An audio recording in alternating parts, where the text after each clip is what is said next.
2025 was another long year of films. Terrible and good. And now we're only talking about the best of the best, man. Which is good. Because having to sit through all the bad ones, we deserve some good ones. But let's start with the runner ups that were great, but, you know, they didn't quite hit the mark maybe in one area or a nest. Or, only have 10. Runner up Presence, directed by Steven Soderbergh.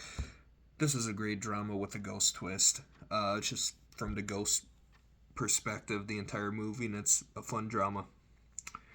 The Monkey, one of the most goofy horror movies and darkly twisted horror movies you'll see, directed by Osgood Perkins. Speaking of horror movies, Hard Eyes, directed by Josh Rubin. This was just a lot of fun, man. Like, considering all the bad slashers we had, we needed a good one. Almost the best slasher movie of 2025. Number 2, Love Hurts, directed by Jonathan Spio. This movie was a lot of fun. Just taking an everyman like Q-Quay and just having them just kick a bunch of ass. It's fun. It's a nice little low-budget, small action movie. One Battle After Another, directed by Paul Thomas Anderson. This movie was great. I'm really sad I didn't get to see it in the theater, but life be life. But as much as I enjoyed the runner-ups, we had 10 other movies that I loved a little more. Number 10, Weapons by Zach Krieger. I want to continue to see what this dude keeps doing, man. Weapons was a lot of fun from beginning to end. Now, granted, don't watch any of the trailers because they spoil some things here and there. But Weapons is great. But as soon as the movie gets going, they mention one thing, and that one thing I'm like, okay, that's going to be the reveal. Which is all the kids, right? All the kids but one go missing. I'm like, okay, something with that one. Number 9, Sinners, directed by Ryan Coogler. Love this movie a lot. It's a great, fun vampire twist. This is another one where the trailer ruined it, man. The first trailer showed you absolutely nothing. And if they kept that trailer along, I would have genuinely been surprised that it was something supernatural. Because the first trailer shows you nothing. The second trailer shows people with, eyes that are lit or glowing. So I'm like, okay, is it demons or something? It's vampires. Now, as much as I enjoyed it, it is basically From Dusk Till Dawn. It's still great. Number 8, Death of a Unicorn, directed by Alex Sharfman. This movie was a lot of goddamn fun. From beginning to end, this is like one of the best Jenna Ortega movies I've ever seen. And same with Paul Rudd. Paul Rudd kicked it out of the park, and the family's hilarious. The music by John Carpenter's hilarious, awesome. Oh, no, wait. No, he had to back out. He didn't get to do it. Never mind. Statement retracted.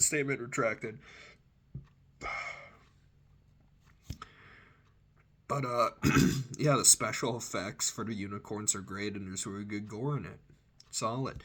Number 7, Caught Stealin', directed by Darren Aronofsky. One of the best crime thrillers ever. Everyone needs to see this, and I actually did buy the book and read the book. It's great. Like, this is an awesome adaptation. I really enjoyed it. And just really fun. Like, even though it's like super violent and shit and like depressing, but I'm like, dude, I'm having so much fun. Speaking of fun, number 6, The Accountant 2, directed by Gavin O'Connor. This is such a good sequel. It's almost better than the first one. And they made it like a straight buddy comedy with him and his brother. So Ben Affleck and John Bernthal have fantastic chemistry, and it only gets better, man, throughout the movie. With all the little zingers and shit. And that end shootout is freaking awesome. Okay?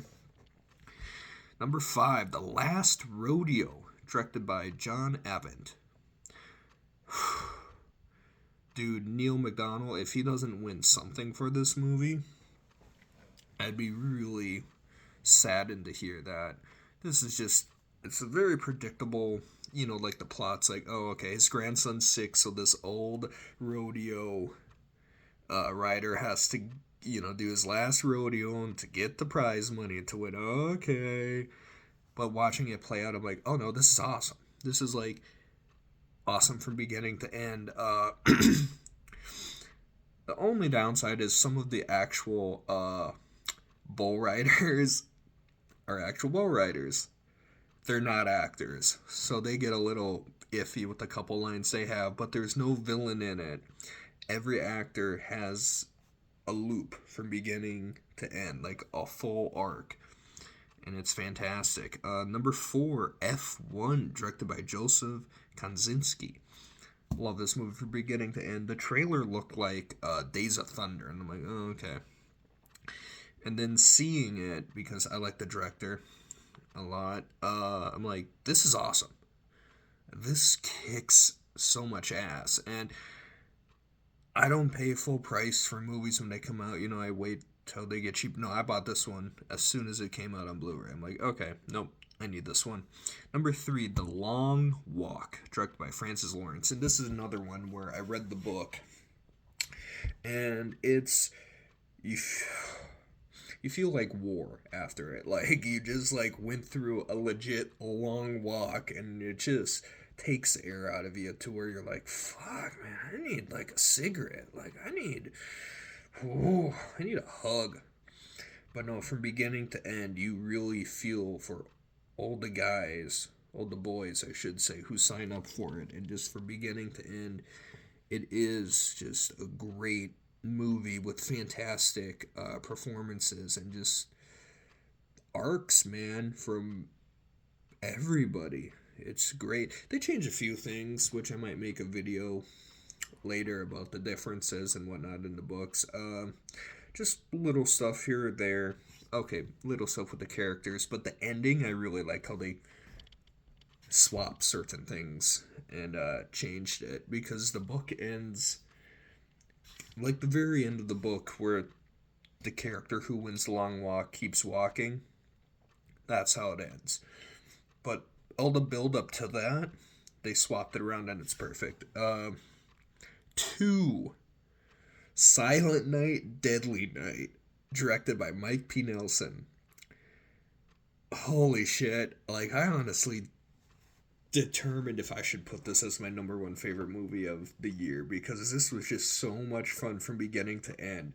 I'm sitting there with a dumb fucking shit-eating grin on my face, watching this movie from beginning to end of how much I enjoyed it. It's so much fun. Because I watched the original before I saw the remake, and I loved the trailer for the remake. The first trailer, they basically edit everything together to make it look like the original. Perfect.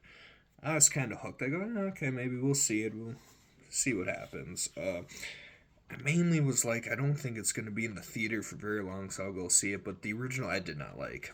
It's just an 80s slasher I didn't really connect with. I didn't care about anybody.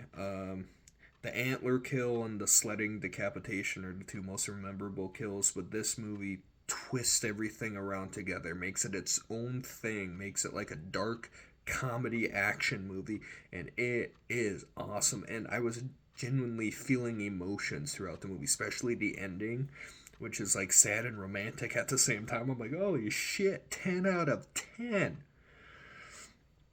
And the number 1 movie of 2025, speaking of going to war, Warfare, directed by Ray Mendoza and Alex Garland. Now, this is a first-hand account by Ray Mendoza of just war, of just a skirmish he had in Afghanistan or Iraq, and it's